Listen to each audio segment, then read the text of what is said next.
Hi, my name's Tanya. I'm a member of the New Zealand Alpine Team. We have just got back from our month-long expedition to Greenland, and I also happen to be a doctor and thought it would be interesting to show you guys what we brought in our expedition first aid kit for this month-long climbing trip in Tasermiut Fjord. So also, by the way, I'm not officially an expedition doctor. I was a climber on the trip and just happened to be a junior doctor as well. Cool. So first up, we had to think a bit about what are the main things we're going to be treating. In our case, with a bunch of young people on a climbing trip, and sort of going through and asking, like major medical problems, the main thing we're really going to be having to do is treat wounds probably. And being away for a month, the main thing you can do to stop someone having to leave is be able to treat your wound really well and keep it clean and not infected. So a lot of this is piles and piles of dressings. So yeah, we'll go through the whole kit, and I'll just sort of start with all the wound stuff. First I got a whole bag of sterile gauze pads. It's amazing how quickly you go through them. I think this was about twice as fat before and only treated like a few wounds. And then we've got different types of dressings in here. So got a roll of a nice breathable one. Got a roll of a waterproof one. We've got different types of nice dressings with absorbent pads. These ones, Tasermiut for grazers, those were really nice. And a bunch of normal bandages. Just lots of options. So those. Then I've got this bag here of other different wound things.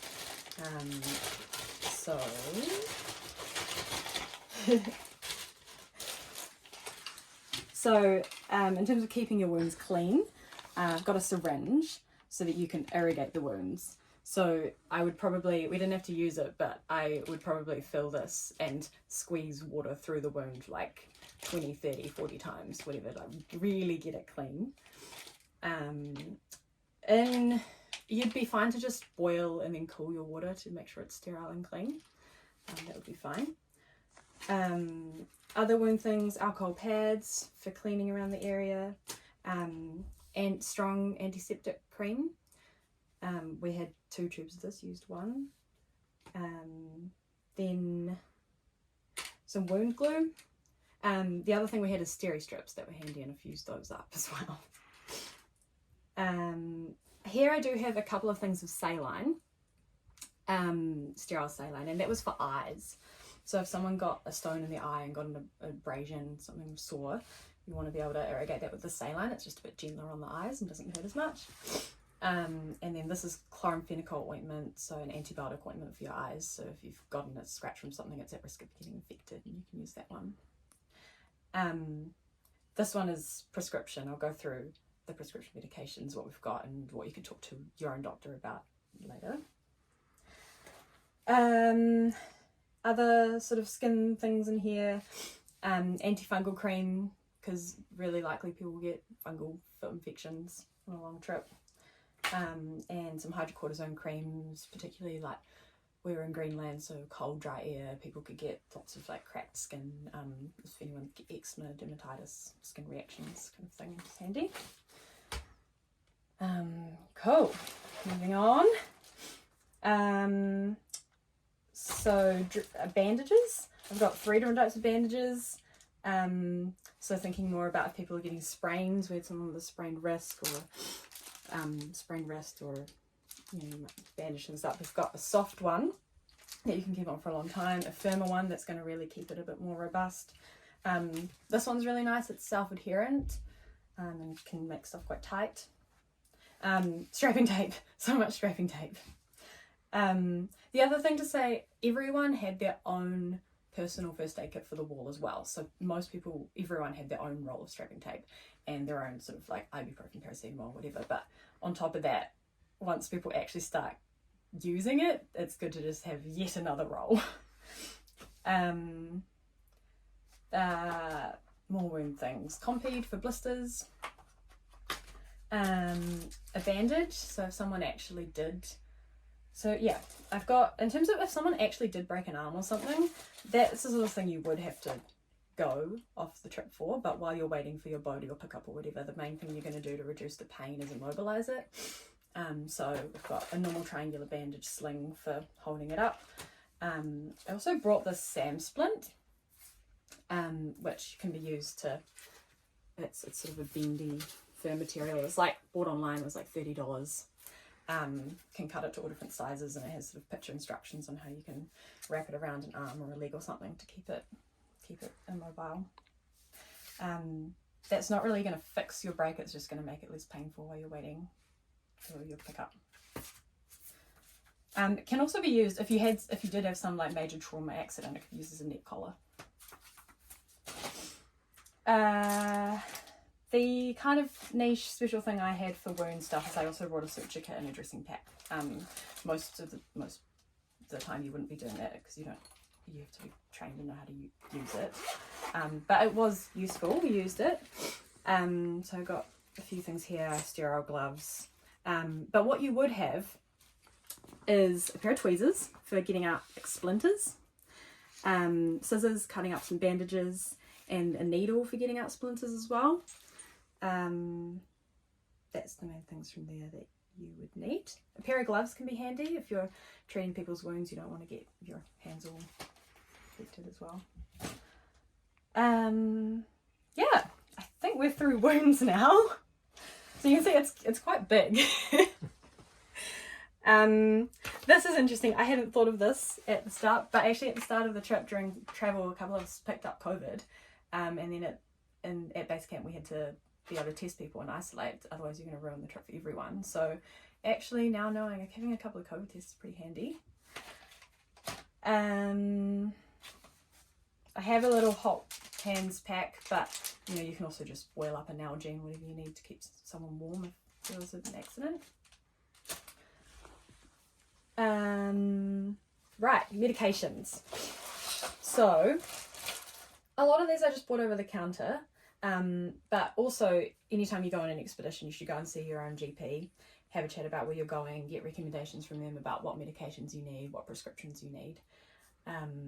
But I will just go and tailoring it to your trip. But I'll just go through what we had. So I did get a couple of boxes of paracetamol and ibuprofen. Even though everyone has their own, then they run out and they need more. Then other over-the-counter things. Hay fever tablets. I got a couple of different types. Didn't think anyone would get hay fever in Greenland. It's ice, right? But actually a bunch of us were getting hay fever who hadn't even had it for years. So that was handy. And if someone had like a reaction to a mosquito bite or something, that would be helpful for that too. Speaking about allergies, now's a good time to say what I didn't have is an EpiPen.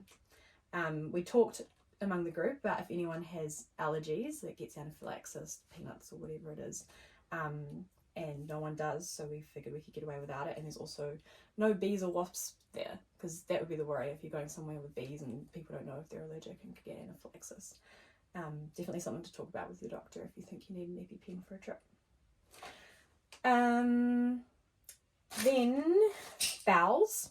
So really common, you go on a trip somewhere, your diet changes, whatever, your bowels stop working. So got some laxatives to make things go, and then also the other way around, the loperamide for blocking you up if you need for travel. What I've put in this box along with it to remind you is if someone's really having diarrhea that bad that they need something to stop it, they probably also need electrolytes. That's really important. If someone's getting diarrhea, they might be coming to you worrying, do I need antibiotics to treat my diarrhea? Do I need whatever? The main thing you need to do if someone has diarrhea is keep them hydrated.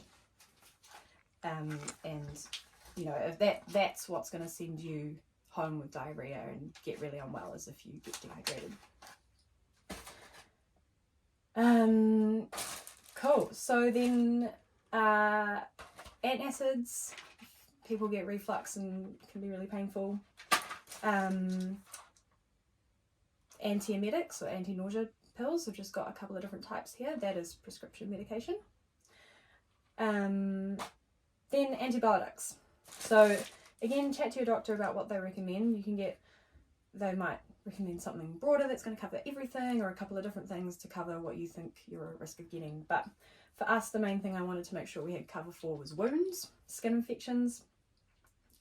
So I've got a broad spectrum skin one here.